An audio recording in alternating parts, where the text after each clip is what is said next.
إلهي واسع الكرم ورب البيت والحرم إليك أتيت منكسرا منيبا أغبر القدم.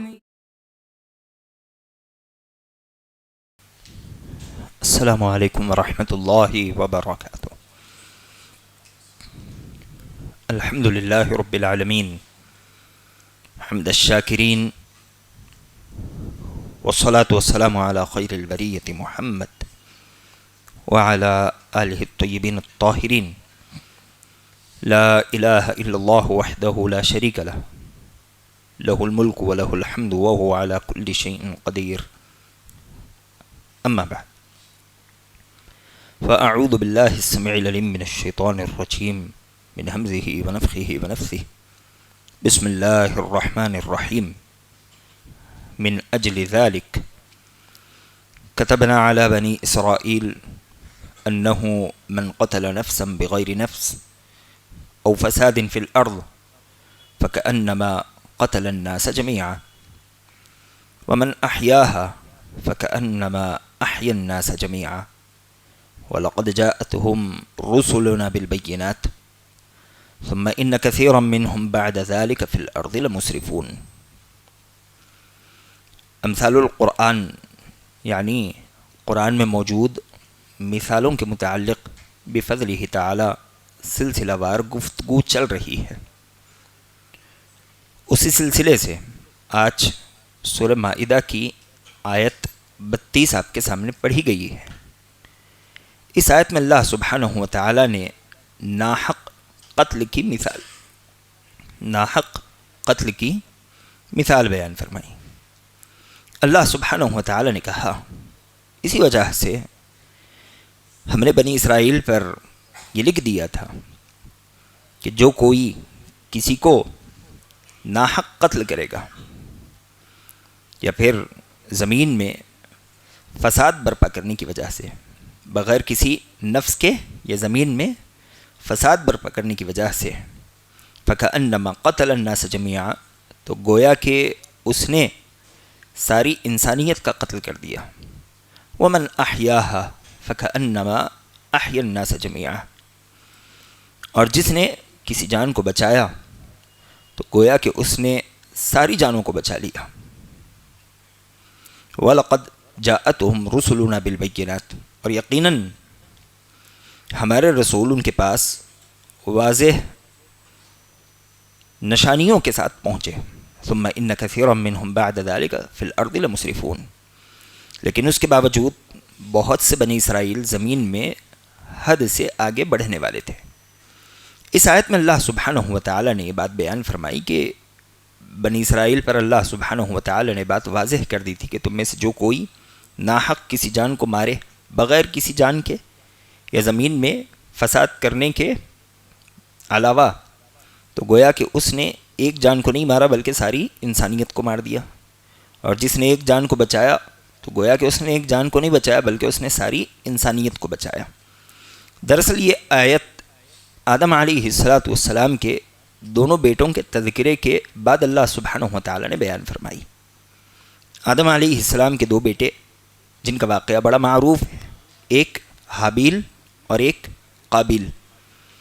اللہ سبحانہ و تعالی نے کسی وجہ سے ان دونوں سے قربانیاں طلب کی تھیں. حابیل بڑا نیک دل تھا لیکن قابیل حاسد تھا اور اللہ کا نافرمان تھا. اللہ سبحانہ و تعالی نے حابیل کی قربانی قبول کر لی. قابیل کی قربانی اللہ سبحانہ و تعالی نے رد کر دی. اس کا حسد اور بھڑک اٹھا. اس نے اپنے بھائی سے کہا کہ میں تمہیں قتل کر دوں گا. چھوٹے بھائی حابیل نے کہا کہ اگر تم مجھے قتل کرو تو میں تو تمہیں قتل نہیں کروں گا، اور اگر تم مجھے قتل کرو گے تو تم گناہ گار ہو جاؤ گے اور اللہ سبحانہ و تعالیٰ کے پاس جواب دہ بنو گے.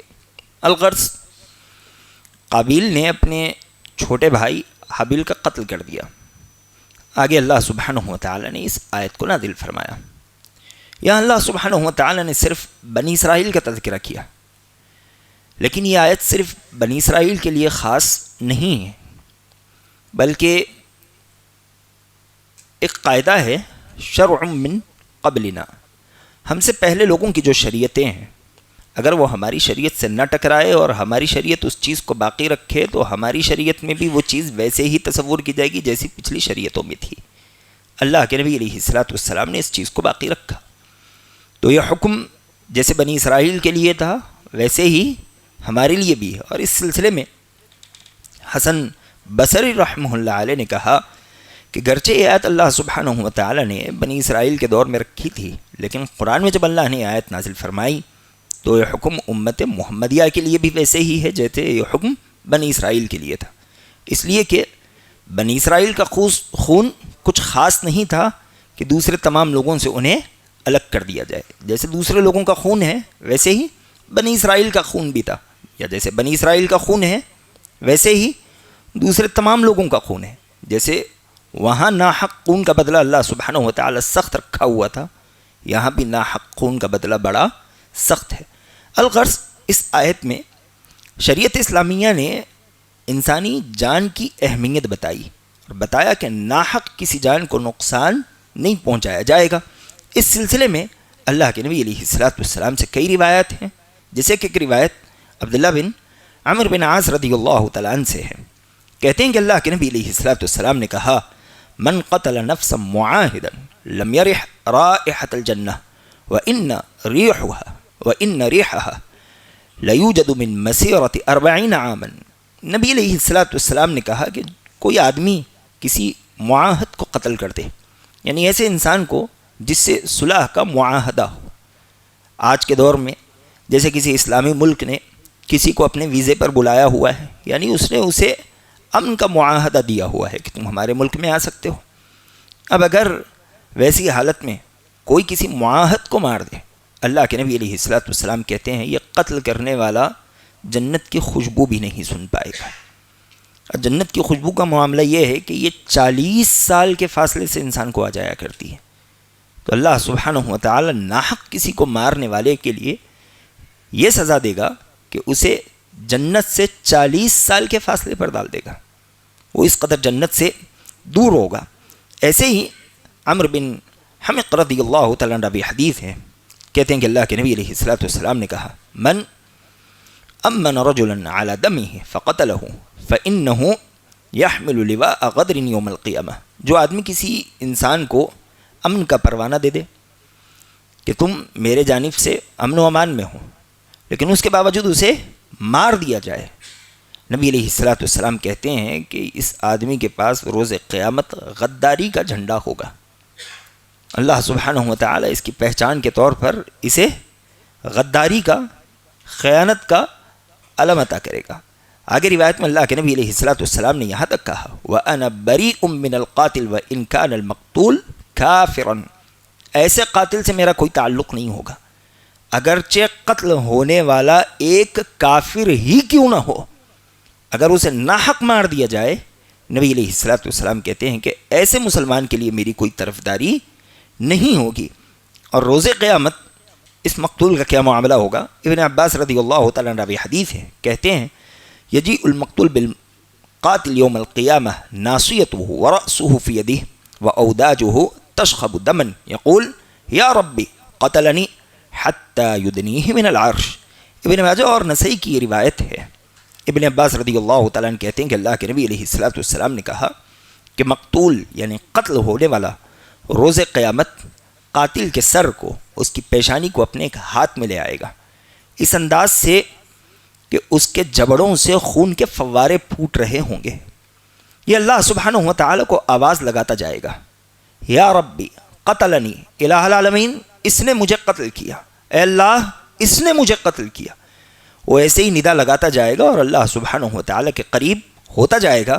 نبی علیہ الصلوۃ والسلام کہتے ہیں حتی یدنیہ من العرش، یہاں تک کہ اسے عرش کے قریب تک پہنچا دیا جائے گا۔ اس قدر سخت معاملہ ہے ناحق کسی جان کو نقصان پہنچانے کا۔ یہ تو انسانوں کی بات ہے، بلکہ اللہ کے نبی علیہ الصلوۃ والسلام نے ناحق کسی پرندے کو مارنے سے بھی منع کیا۔ آپ علیہ الصلوۃ والسلام کہتے ہیں عصفور کا تذکرہ کرتے ہوئے، عصفور چھوٹی سی چڑیا جسے میں اور آپ گوریا کہتے ہیں، اگر ناحق کوئی آدمی بلا کسی ضرورت ایک گوریا کو مار دے، اللہ سبحانہ و تعالی روز قیامت اس سے اس گوریا کے مارنے کے متعلق سوال کرے گا کہ تم نے اس چھوٹی سی چڑیا کو بھی کیوں مارا؟ تمہیں کوئی ضرورت تھی؟ تم بھوکے تھے؟ تمہیں اس کی حاجت تھی؟ حاجت ہو تو الگ بات ہے، بلا ضرورت بلا حاجت ایک چھوٹی سی چڑیا کو مارنے سے بھی شریعت اسلامیہ نے سختی سے منع کیا. اور جب بات مسلمان کے خون کی ہو تو اس کی حرمت اور بڑھ جایا کرتی ہے، اور بڑھ جایا کرتی ہے. شریعت اسلامیہ نے مسلمان کے خون کے معاملے میں بڑے سخت احکامات نازل فرمائے. اللہ سبحانہ و تعالی نے کہا وَمَن يقتل مؤمنا متعمدا فجزاؤه جهنم خالدا فيها وغضب الله عليه ولعنه وأعد له عذابا عظيما. اللہ نے کہا جو کسی مومن کو عمدن قتل کرے، ناحق کسی خون کے، اللہ سبحانہ وتعالی کہتا ہے فجزاؤه جہنم، اس کا ٹھکانہ جہنم ہے، وہ اس میں ہمیشہ رہے گا لمبے وقت تک. اتنا ہی نہیں وغضب اللہ علیہ ولعنہ، ایسے آدمی پر اللہ بھی غضبناک ہوگا اور اللہ سبحانہ و تعالی کی لعنت بھی ہوگی. اللہ کے نبی علیہ السلام نے مسلمان کے خون کو خاصتاً حرام قرار دیا، کہا کہ اسے نقصان نہیں پہنچا سکتے. جان لینا تو بہت دور کی بات ہے، ناحق کسی مسلمان کا ایک قطرہ خون تک نہیں بہایا جا سکتا. نبی علیہ السلام نے کہا کل المسلم علی المسلم حرام دمہ وعرضہ ومالہ، ایک مسلمان کا دوسرے مسلمان پر خون حرام ہے، اس کی عزت حرام ہے، اس کی عزت کو نقصان نہیں پہنچایا جا سکتا. ومالہ، اس کا مال بھی حرام ہے، ناحق کسی مسلمان کا مال نہیں کھایا جا سکتا. بلکہ یہ حرمت کیسی ہے، اللہ کے نبی علیہ السلام نے مسلمان کے خون کی حرمت کی مثال بیان فرمائی. آپ علیہ السلام کہتے ہیں ان اللہ حرم علیکم دماءکم واموالکم واعراضکم کحرمت یومکم ھذا فی شہرکم ھذا وفی بلدکم ھذا. حجۃ الوداع کے موقع پر اللہ کے نبی علیہ السلام نے صحابہ کرام رضوان اللہ تعالی علیہ مجمعین سے کہا کہ لوگو، اللہ سبحانہ و تعالی نے تمہارے خون کو آپس میں ایک دوسرے پر حرام کر دیا، عزتوں کو بھی حرام کر دیا، مال کو بھی حرام کر دیا. تم ان میں سے کسی چیز کو نقصان نہیں پہنچا سکتے. اور یہ حرمت کیسا اللہ نے حرام کیا؟ نبی علیہ السلام کہتے ہیں جیسے آج کا مہینہ حرام ہے حجۃ الوداع کے موقع پر، یہ ذوالحج کا مہینہ تھا، آج کا مہینہ حرام ہے، جیسے آج کا دن حرام ہے، جیسے یہ شہر حرام ہے، جیسے کعبۃ اللہ مکہ کی حرمت ہے. اللہ سبحانہ و تعالی نے ایک مسلمان کے خون، عزت اور مال کی ویسی حرمت بنائی ہوئی ہے، بلکہ اس سے بھی زیادہ ایک مسلمان کی حرمت ہے. ابن عباس رضی اللہ تعالیٰ عنہ راوی حدیث ہیں، کہتے ہیں میں نے اللہ کے نبی علیہ السلام کو دیکھا یطوف بالکعبہ، آپ علیہ السلام کعبۃ اللہ کا طواف کر رہے ہیں. طواف کرتے ہوئے نبی علیہ السلام کعبۃ اللہ سے کہتے ہیں ما اطیبک وما اطیب ریحک ما اعظمک وما اعظم حرمتک والذی نفس محمد بیدہ لحرمت المؤمن اعظم عند اللہ حرمتا منک. نبی علیہ السلام کعبۃ اللہ کا طواف کر رہے ہیں، طواف کرتے ہوئے کہتے ہیں تو کیا پاک ہے، تیری کیا پاک خوشبو ہے، تیری کیا حرمت ہے. کہنے لگے لیکن اللہ سبحانہ و تعالی کے نزدیک ایک مسلمان کی حرمت تجھ سے بھی کہیں زیادہ ہے. کعبۃ اللہ سے زیادہ اللہ کی نظر میں ایک مسلمان کے جان کی حرمت ہے. بلکہ ایک روایت میں اللہ کے نبی علیہ السلام نے یہاں تک کہا لزوال الدنیا اہون علی اللہ من قتل مؤمن بغیر حق. اللہ سبحانہ و تعالی کے نزدیک ساری کی ساری دنیا تباہ و برباد ہو جائے یہ ہلکا معاملہ ہوگا اس کے بالمقابل کہ ایک مومن کو ناحق قتل کر دیا جائے. ایک مومن کا قتل ساری دنیا کے تباہ و برباد ہونے سے زیادہ خطرناک ہے. یہ روایتیں ہم اپنے سامنے رکھیں اور آج کے ماحول کو دیکھیں. اللہ سبحانہ و تعالی اس سے ہماری حفاظت کرے.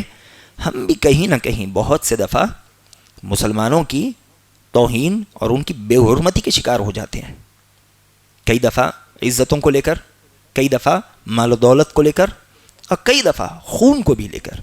ضروری نہیں کہ آپ کسی مسلمان کا قتل ہی کریں، ناحق آپ اس کا قطرہ بھی بہاتے ہیں، اللہ سبحانہ و تعالیٰ کے پاس جواب دینا پڑے گا، اس لیے کہ مسلمان کا خون حرام ہے، آپ اسے نہیں بہا سکتے.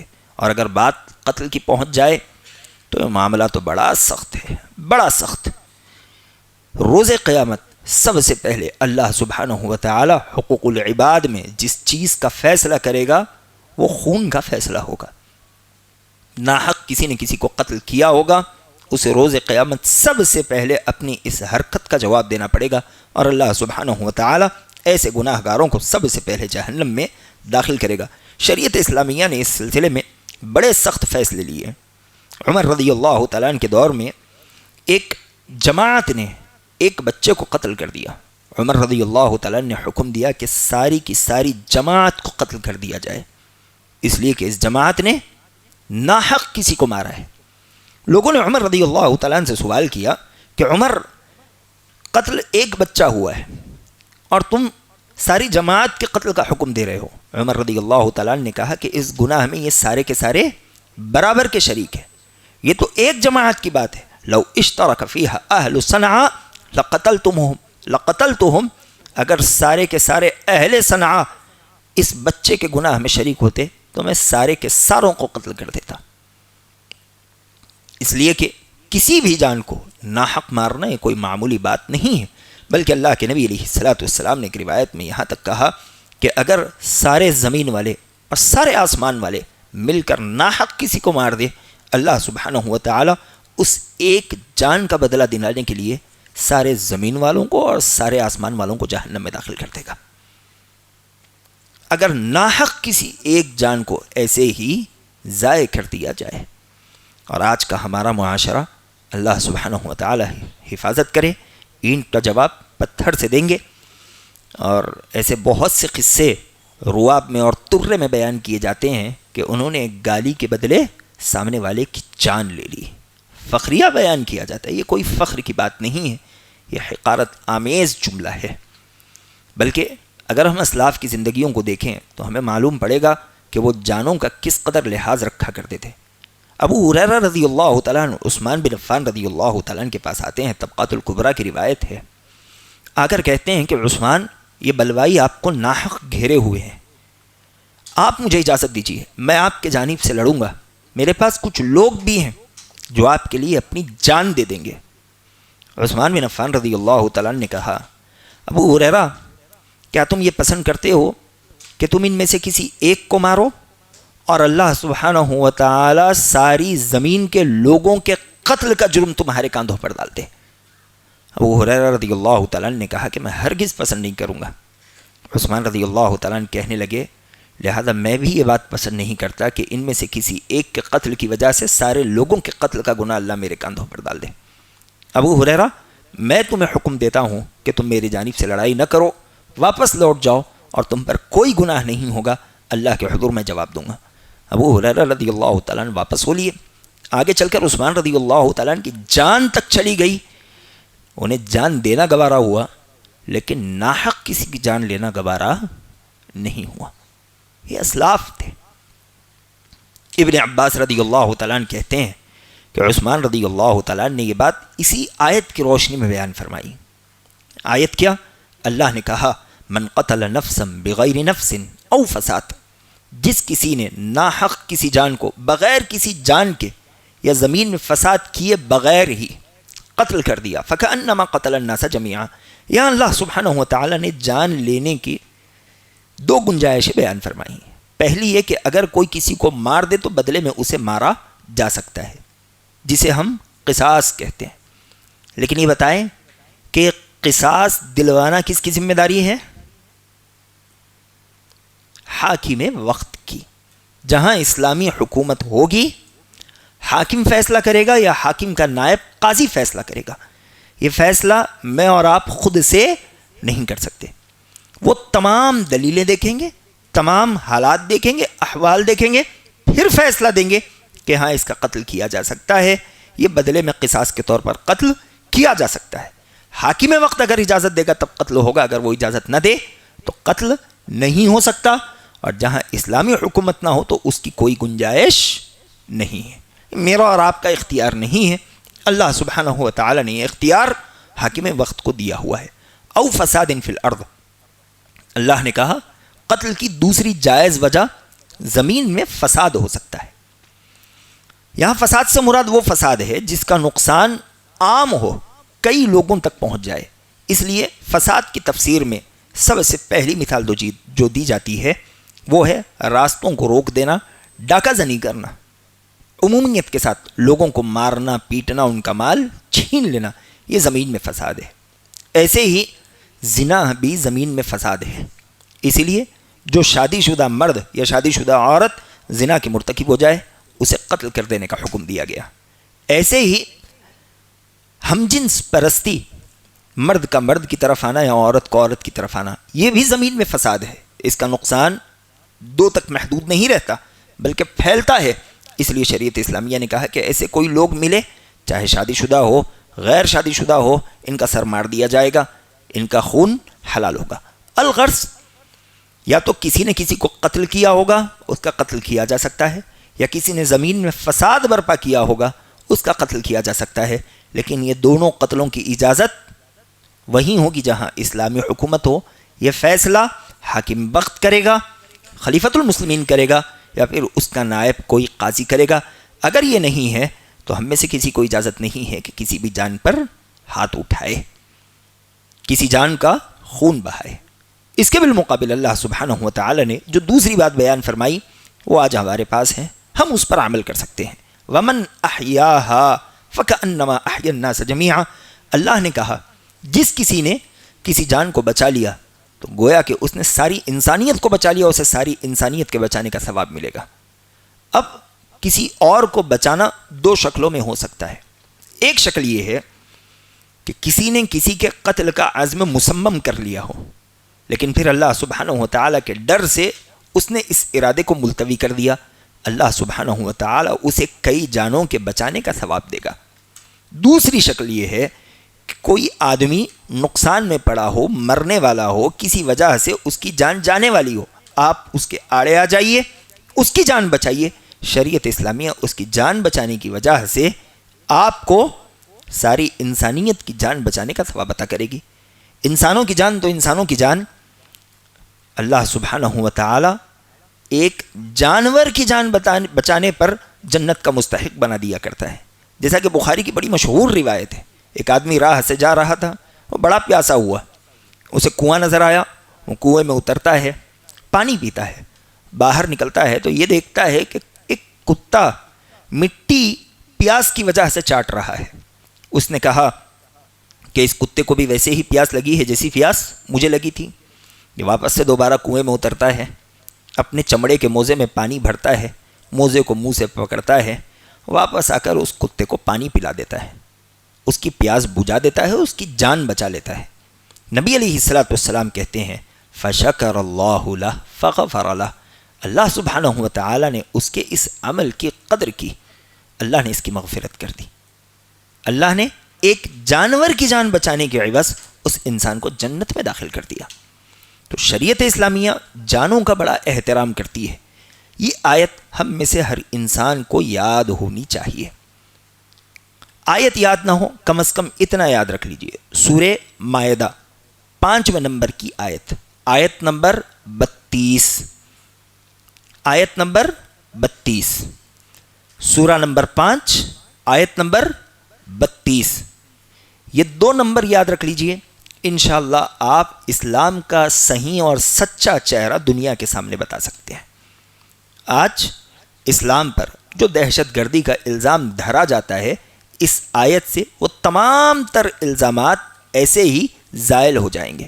اللہ نے کہا جو ایک جان کو ناحق مار دے اس پر ساری جانوں کے قتل کا گناہ ڈال دیا جائے گا, اور جو ایک جان کو بچا لے اسے زندگی دے دے گویا کہ اس نے ساری انسانیت کو بچا لیا, اسے اس قدر عظیم ثواب دیا جائے گا.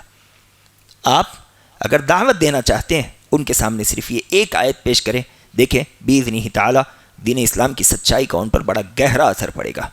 سورہ نمبر 5 سورہ مائدہ آیت نمبر 32. اس آیت کو بھی یاد کر لیں, 2 سے 2.5 سطر کی آیت ہے لیکن بڑی اہم آیت. اس آیت نے مجھے اور آپ کو کچھ اہم باتیں بتائی. سب سے پہلی بات, سب سے پہلا فائدہ جو اس آیت سے مجھے اور آپ کو حاصل ہوتا ہے وہ یہ کہ انسانی جان کی بڑی حرمت ہے، یہ جان ایسے ہی ضائع نہیں ہو سکتی۔ اگر واقعی جانوں کی قدر دین اسلام نے کیسے کی اگر ہم دیکھنا چاہتے ہیں تو ہمیں خلفائے راشدین کی زندگیوں کو دیکھنا چاہیے، انہوں نے جانوں کی کیسے قدر کی۔ ابو بکر رضی اللہ تعالیٰ عنہ کا دور، عمر رضی اللہ تعالیٰ عنہ کا دور، عثمان رضی اللہ تعالیٰ عنہ کا دور، یہاں تک کہ عمر رضی اللہ تعالیٰ عنہ نے کہا کہ ملک شام کے کسی گھاٹ پر کوئی بکری گر کر مر جائے، عمر اس بات سے ڈرتا ہے کہ قیامت کے دن اللہ سبحانہ و تعالیٰ اس سے اس بکری کے مرنے کا سوال کر لے گا کہ عمر تمہاری خلافت میں ایک بکری ضائع ہوئی تھی، کیسے ضائع ہوئی؟ تو شریعت اسلامیہ نے جانوں کی حرمت بڑا زور دیا ہوا ہے۔ دوسری چیز جو اس آیت سے مجھے اور آپ کو معلوم پڑتی ہے وہ یہ کہ شریعت اسلامیہ چاہتی ہے کہ معاشرہ پر امن رہے، سکون و اطمینان کا معاشرہ ہو، کسی کو کسی سے ڈر و خوف نہ ہو۔ یہی وجہ ہے کہ اللہ کے نبی علیہ الصلوۃ والسلام نے کہا من اصبح منکم آمنا فی سربہ معافا فی جسدہ وعندہ قوت یومہ فکأنما حیزت لہ الدنیا بحذافیرہا، تم میں سے کوئی آدمی امن و امان کے ساتھ صبح کر لے، اپنے بستر میں آنکھ کھولے تو اس کا جسم صحیح سالم ہو، معافا فی جسدہ وعندہ قوت یومہ، اور اس کے پاس بس صرف ایک دن کا ہی کھانا کیوں نہ ہو، فکأنما حیزت لہ الدنیا بحذافیرہا، گویا کہ اس انسان کو دنیا کے سارے خزانے دے دیے گئے ہیں۔ تین باتوں میں اللہ کے نبی علیہ الصلوۃ والسلام نے سب سے پہلے امن و امان کا تذکرہ کیا۔ آدمی کے پاس دولت ہو، صحیح سالم جسم ہو، لیکن امن و امان نہ ہو تو اس کی زندگی اجیرن ہو جاتی ہے۔ تو شریعت اسلامیہ نے امن و امان کا بڑا لحاظ رکھا، اور امن و امان والا معاشرہ وہیں ہو سکتا ہے جہاں ایک جان دوسرے جان کا احترام کرتی ہو، ایک جان دوسرے جان کی حفاظت کی فکر کرتی ہو، نہ کہ اسے نقصان پہنچانے کی سازش میں لگی رہتی ہو۔ تیسری چیز جو اس آیت سے مجھے اور آپ کو معلوم ہوتی ہے وہ یہ کہ ہمیں اپنے غصے پر قابو ہونا چاہیے ہر اعتبار سے۔ یہی وجہ ہے کہ شریعت اسلامیہ نے یہاں تک کہہ دیا کہ تم میں سے کوئی آدمی کسی کو لوہے کا کوئی ہتھیار بھی نہ دکھائے، غصے میں تو غصے میں، مذاق میں بھی نہ دکھائے۔ تم میں سے اگر کوئی اپنے بھائی کو لوہے کی کوئی چیز دکھاتا ہے، چھری یا کوئی اور ہتھیار، اس انسان پر فرشتے لعنت کرنا شروع کر دیتے ہیں، یہاں تک کہ وہ اس ہتھیار کو نہ ہٹا لے۔ کیوں؟ عین ممکن ہے کہ شیطان پیچھے سے دھکا دے دے اور سامنے والے آدمی کو نقصان پہنچے۔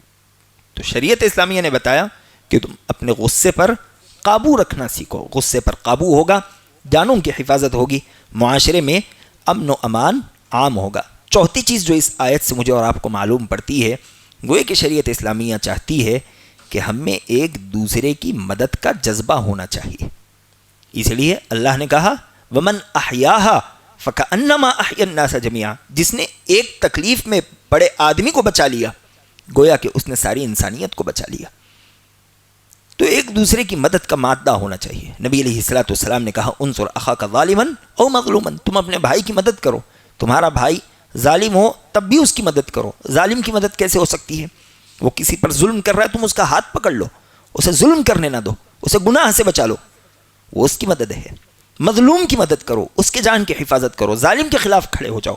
ہر اعتبار سے تمہارے اندر مدد کا مادہ، مدد کا جذبہ ہونا چاہیے، اور شریعت اسلامیہ چاہتی ہے کہ مدد کا جذبہ ہمارے اندر بدرجہ اتم ہو۔ اسی لیے اللہ کے نبی علیہ الصلوۃ والسلام نے کہا من نفس عن مسلم کربۃ من کرب الدنیا نفس اللہ عنہ کربۃ من کرب یوم القیامہ ومن یسر عن معسر یسر اللہ علیہ فی الدنیا والآخرہ، جو آدمی کسی تکلیف دہ انسان کی تکلیف کو دور کر دے، اللہ سبحانہ و تعالی اس کی آخرت کی تکلیفوں میں سے ایک تکلیف کو دور کر دے گا۔ اور تم میں سے کوئی آدمی کسی انسان کی پریشانیوں میں سے دنیا میں کوئی پریشانی دور کرے، اللہ سبحانہ و تعالی اس کی دنیا و آخرت کی پریشانیوں کو حل کر دے گا۔ تو مدد کا مادہ رکھنا یہ بڑی اونچی بات ہے، اور ہم میں سے ہر انسان کو اس بات کی کوشش کرنی چاہیے۔ الغرض یہی کچھ باتیں تھیں جو اس آیت میں بیان کی گئی۔ اللہ سبحانہ و تعالی نے اس آیت میں ناحق قتل کی مثال بیان فرمائی، اور اللہ نے اس آیت میں جان کی حفاظت کی بھی مثال بیان فرمائی۔ باقی جو باتیں ہوں گی انشاءاللہ آئندہ دروس میں بیان کی جائیں گی۔ دعا ہے کہ اللہ العالمین جو باتیں کہی گئی ہیں سمجھتے ہوئے اس پر عمل کرنے والا بنا، آمین۔ سبحانک اللہم و بحمدک اشہد ان لا الہ الا انت استغفرک و اتوب الیک۔ وآخر دعوانا الحمد للہ رب العالمین، والسلام علیکم ورحمۃ اللہ وبرکاتہ۔